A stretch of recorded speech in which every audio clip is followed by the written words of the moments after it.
ว่าข้าห่วงใยโปรดทีเมตตาข้านี้น้อยหนึ่งจงมองใจข้าให้ซึ้ง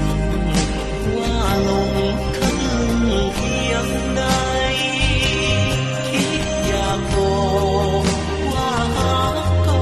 เกรงใจเก็บความลับซ่อนเอาไว้ด้วยข้า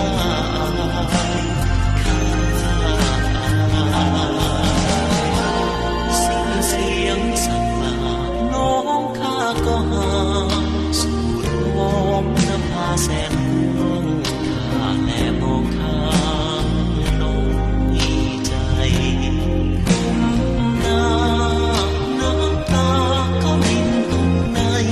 หมดทางแล้วที่ข้าจะได้เปิดหัวใจว่ารักแก้วตา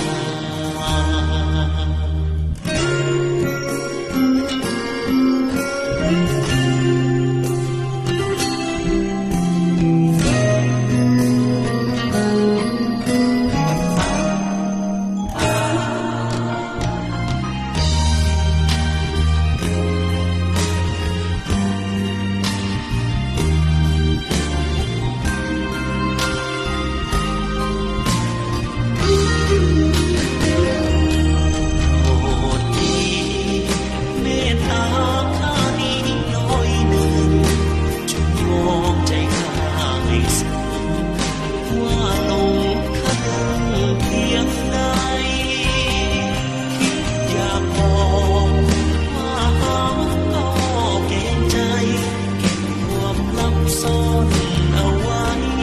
ด้วยข้า